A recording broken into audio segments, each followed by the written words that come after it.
Today on Sports Desk Rewind, 24 gold medals for the Philippines in Kuala Lumpur. We look back at the country's run in the Southeast Asian Games. Heartbreak for Manny Pacquiao against Jeff Horn, the People's Champ, loses his only match of the year. Victories for San Miguel and Ginebra. We hear from the kings of the PBA's 42nd season. And we've got champions from the UAAP and the NCAA too. Ateneo and San Beda dominate collegiate basketball. I'm Andre Felix. And I'm Miko Halili. Join us as we look back at the sports highlights of 2017. Sports Desk Rewind starts right now.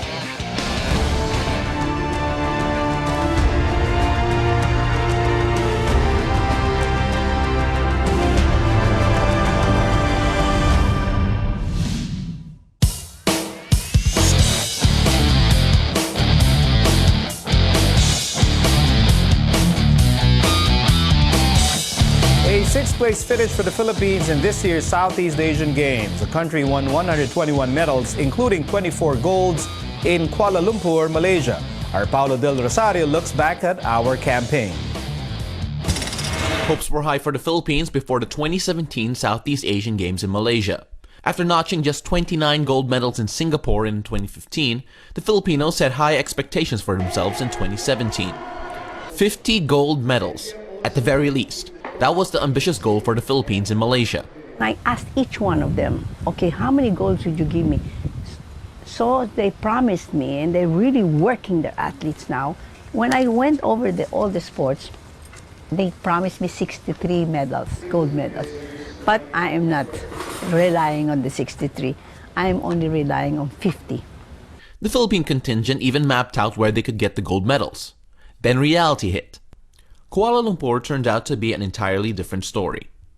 The Philippines finished at 6th place out of 11 countries with a lean harvest of only 24 gold medals. It was the worst finish for the Philippines since 1999. Still, it wasn't all gloom for the Filipinos. There were still stories to cheer for. The Philippines reasserted its dominance in basketball. They also swept the entire triathlon event. The Filipinos also won the first ever ice hockey gold medal in SEA Games history. It was a disappointing campaign, but the Philippines looks to bounce back in a big way, with the country hosting the 2019 edition of the biennial meet. Hopefully, after learning from what happened in Kuala Lumpur, the Philippines can climb up the standings once again on home soil. Paulo De Rosario, CNN Philippines. It was a successful title defense for triathlete Nico Huelgas at the SEA Games. He won the Philippines' first gold in Kuala Lumpur. I spoke to Huelgas after his victory, and he shares the challenges he faced ahead of this year's race. This time, I feel that I was training locally in a province. Really? Yeah. Parang feel namin yung sabi ng coach ko, parang kapis triathlon lang to. Enjoy lang to. Nandito mga friends mo, nandiyan yung family mo. Tapos, eto kalaban mo si Rambo, the same na kalaban mo ng kapis. So yun lang. Pagtulungan lang kayo. Tapos, just enjoy the race and everything will fall into place. May mga challenges ka na-encounter for this particular training mo for Kuala Lumpur? Oh, grabe. I can't count how much struggles I've had the past months leading up to this race. Like? First of all, I was fighting depression eh. On my personal account, parang my career was going down starting January. Parang bumagsak talaga. This year? Starting January this year? Okay. It was crazy. Parang I never felt so vulnerable. Okay. As a champion of 2015, sabi ko, what's happening? Yeah, I was about to say, kasi kaka-champion mo, made history 2015, and then that's why umiyak ako nung pagka-finish ko. I didn't cry nung 2015 when I finished, but this one, I cried kasi na-overcome ko talaga yung lahat ng doubts ng tao. Because everybody was doubting me nung the past few months. Kasi I've been losing silver, bronze, I even lost a fourth. Hindi ako nakakuha ng medal. And this is on a local race. I crashed on the bike. Lumalabas lahat ng mistakes. So ang dami kong iniisip. I was overthinking. But and people keep telling me, don't think about it too much. But no, that's the thing eh. If you think about it too much, you really, really care. You still want to be a champion. At yun yung naging mindset. Kasi sabi ko, forget about what they say. In this event, my competition is myself. I knew the biggest competitor for the SEA Games was myself. I didn't think about winning. I didn't think about the other opponents. I didn't think about my teammate Rambo if ever he's gonna beat me. Sabi ko, I just wanted to prove to myself that I still have it in me. Na may killer instinct pa rin ako, that I have that winning mindset.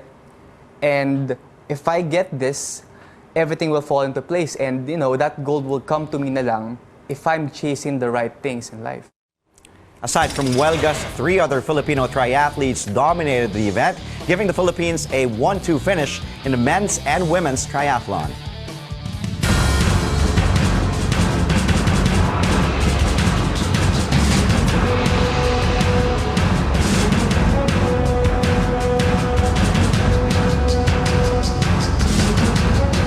An upset for Manny Pacquiao in his lone match of the year. The People's Champ bowed to undefeated Australian boxer Jeff Horn in the Battle of Brisbane in July. Horn defeated Pacquiao via unanimous decision to claim the WBO welterweight title, but Pacquiao tells CNN Philippines he was not happy with the verdict. Hindi magandang pag-judge. Kailangan talaga yung mga ilalagay ng mga judges every promotion, di kalibring mga judges yung marunong talagang boxing. Alam mo, hindi lang naman ako ang nagduda sa decision ng mga hurado, kundi hindi lang ilan ng mga fans, kundi marami. Almost lahat ng fans na nagre-reklamo. So, yan siguro na sitwasyon, kailangan alam nila yan dahil maka-apekto talaga malaki na epekto sa boxing yan. The World Boxing Organization reviewed the fight, but that only affirmed Horn's victory over Pacquiao. Both fighters have said that they are open to a rematch. We're taking a timeout. Coming up, Chris Ross talks about the historic campaign of the San Miguel Beermen in the PBA Philippine Cup. And it's the end of an era for Barangay Ginebra, one half of the Fast and the Furious tag team sign-off. You're watching Sports Desk Rewind. We'll be right back.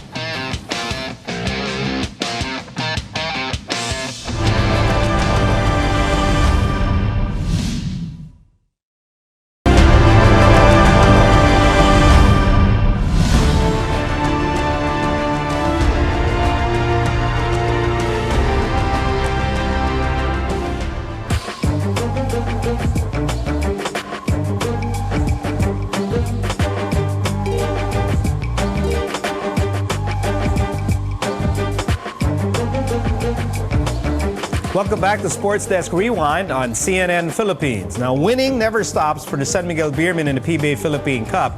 The Beermen made history again in the All-Filipino Conference. San Miguel won the Philippine Cup for the 3rd straight year by defeating Barangay Ginebra in the finals 4-1. San Miguel defensive stopper Chris Ross was named Finals MVP.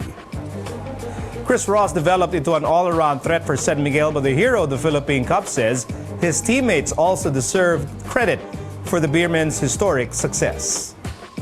For me, I always want my teammates to get awards like that. I'm kind of the guy that wants to be behind the scenes and just the guy that kind of keeps things together. I never want to be the guy in front. Everyone knows it's Jumar's team, so everything starts and ends with Jumar on our team. He commands so much respect, he commands so much attention that we all just kind of feed off of his greatness. And that's a good thing of having someone like Jumar on the team, that he's willing to share the ball with us, and we kind of just feed off of Jumar's greatness. Does it therefore feel weird to be actually singled out as the most valuable player of the series when Junmar is there? It's almost like Junmar is overlooked just because he's Junmar. People are so used to him dominating. Well, Coach Tim's game plan was to not let Jumar beat him, and I guess they picked me to be the one that beat him. And luckily, I was in a good groove. From the semifinals, I was playing well, and my offense got going, and all the guys were just telling me to be aggressive. And I was in a really good groove starting in the semifinals, and it carried over to the finals. And for me, our starting five, we play so many minutes, and we complement each other so well that I felt like all of us really deserved it. I thought any one of our names could have been called, and it was a blessing that I was called, but for me, I'd love to share it with the rest of the guys. how good does it feel to know that a lot of the fans, a lot of people who follow the PBA appreciate what you've done, what you did in the series? It's very satisfying because, I mean, I go out there every night and play my hardest. You never know if it'll be your last game, and I really go out there every night and play as if it's my last game. So I put my heart and soul out on the court every night for however long I'm out there on the court. And what people don't see is the film work that I do. I watch a lot of film on the team we're going to play against. I know it's the coach's job to do that, but I do it myself as a point guard. I want to be on top of things, what the other team's doing, what they're trying to do to us defensively and offensively. So I take a lot of pride of studying the game and studying what the other teams are going to do. It's a bittersweet ending for an iconic duo in the PBA. Fresh from winning another title, Barangay Ginebra's Fast and the Furious is no more. JJ Helterbrand broke news of his retirement first on Sports Desk. Helterbrand and his hardcourt partner Mark Kagiwa look back at their journey as they made legacy for Ginebra. This is one of the most special ones for me because it'll probably be my last as a player. I'm just going to take a rest from basketball for a little while and kind of miss basketball and then come back later on.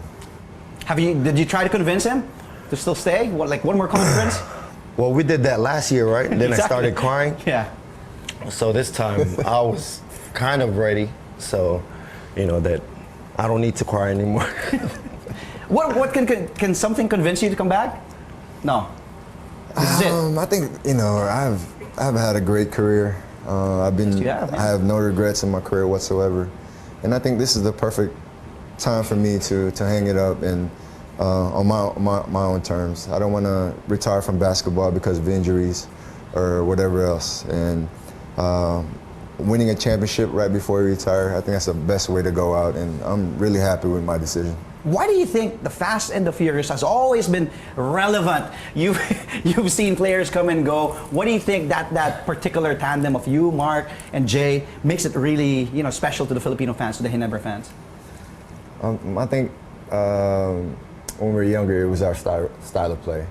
We were very fast-paced type of players, up and down, running gun type of players, very emotional. Really, the crowd can really see that we're really into the game and really motivated. And I think as the years went on, they just saw our bond and the way me and this guy just like to have fun off and on the court. And then I think the fans can relate to that, and they can see that. And I think that's what makes us special. When we return, the Ateneo Blue Eagles and the San Beda Red Lions look back on their championship campaign in the UAAP and the NCAA. As we go on break, take a look at the big winners in international sports in 2017. This is Sports Desk Rewind on CNN Philippines.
And we're back. Thanks for joining us. The UAP men's basketball crown is back in Katipunan.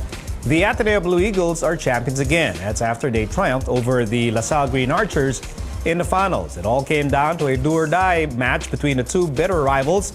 They went the distance in their best-of-3 championship series, but the Blue Eagles flew high when it mattered most to dethrone the Green Archers and break a 5-year title drought.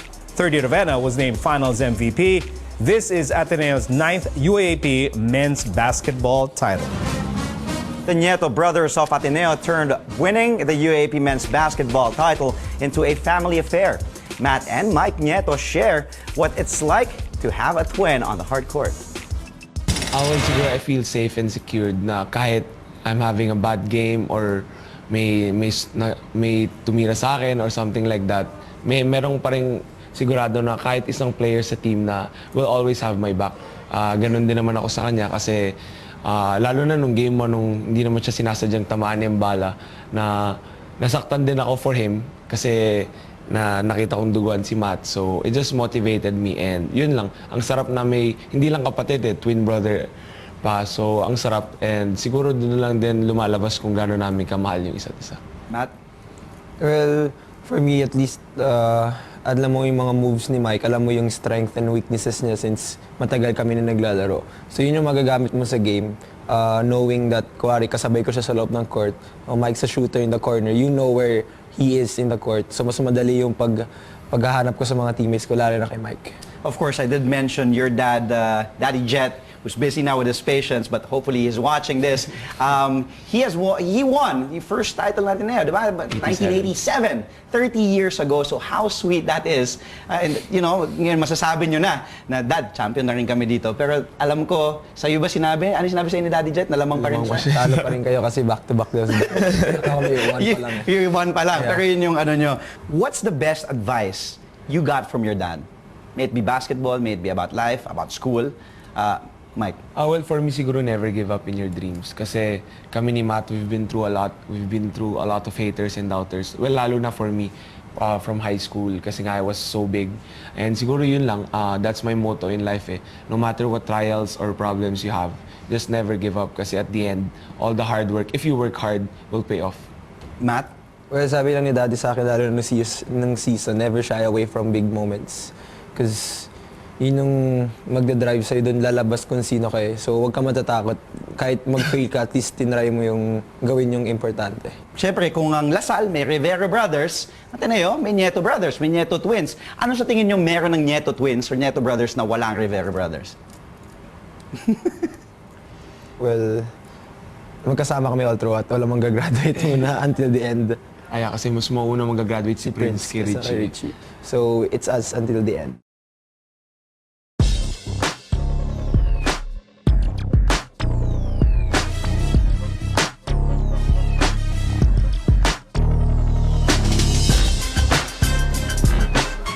A successful title defense for the San Beda Red Lions in the NCAA. They swept the Lyceum Pirates in the finals for the school's 21st title. For head coach Boyet Fernandez and Robert Bolick, their championship experience made a difference in the finals. Mas nag-evolve yung laro kay Coach Boyet. Siyempre kasi yung system niya, patok na patok din ako. And siyempre laking pasalamat ko sa kanya kasi nag-MVP ako dahil sa kanya. I won D-League, Phil-Oil, tapos ngayon NC. So, he deserves to stay pa. He deserves to stay kasi pinapatira ka. You guys swept Lyceum, the once undefeated team of the NCAA. And ang kutob ko going into the finals, alam nyo that yung undefeated record na yun, it's not something that you should be intimidated with. And I think that's dalayan ng confidence of a winning program. Gumaganong ka, Robert Mukhang agree ka. Tama ba? Yes. Pwede mo na sabihin ngayon yan, champion na kayo. Yes. Totoo naman kasi nung game namin sa second round, na-miss ko lang yung free throws ko panalo na kami dapat. And there were instance na 30 seconds na lang, 40 seconds naman kami, 5, 6, tapos turnovers lang, miscues lang parati yung nangyayari sa amin. So, nung natalo kami, alam namin na nanalo, dapat panalo kami dun So we just have to fix our turnovers kasi yun talaga pumapatay sa amin sa Lyceum Masyadong malakas yung mataas yung turnovers, mga 27 ata. 27 points turnover. For sure, hindi kami manalo pag ganun kasi number 1 yung Lyceum dun So Yung sa finals lang, binabaan lang namin. Yun yung gusto ko tanong kay Coach Boyete, ano yung ginawa niyong bago nung finals na ito ginawa niyo nung first round, ito ginawa niyo nung second round, hindi kayo pinala din both games. Pagdating ng finals, did you do something new? Wala, sir. Wala. We just practice our press break. We had a drill introduced by Coach Jude na kahit yung Team A ko na nakukulitan na sila because we asked and requested the Team B to practice with them and really put pressure the way Lyceum is doing it in real game. So sila naiinis but sabi ko nga sila, if we can limit our turnovers, limit our turnover points allowed, we have a good chance of beating LP, and that's happened in the finals. We limited our turnovers, especially the press ng LPU. Yung mga unforced errors lang namin yung nangyari sa amin nung finals, pero yung press nila, probably if I count, game 1, dalawa, yung first quarter lang nung game 2. So, happy ako at least yung pinapaguran nila for 2 weeks, na-improve namin. So, happy kayo lahat dahil back-to-back champions. No? Yes, so, you retain the crown. Naririnig ko na three-peat. Parang naririnig ko na yung three-peat na yan. Hindi pa tapos yung taon, three-peat na yung pinag-uusapan. Bakit realistic at magandang goal ang three-peat for San Beda next year? Kasi last year na din namin eh. So, Sino-sino kayo magla-last year? ako, si JV, si Cabanag, Joe Presbitero, Raj Tonko, maybe Donald. Donald has 2 years. So, medyo madami kami. So, we just want to leave a good legacy graduating for San Beda. And that's all we have for today. Don't worry, more sports stories will come your way in 2018. I'm Andre Felix. And I'm Miko Halili. Thanks for watching. Good day.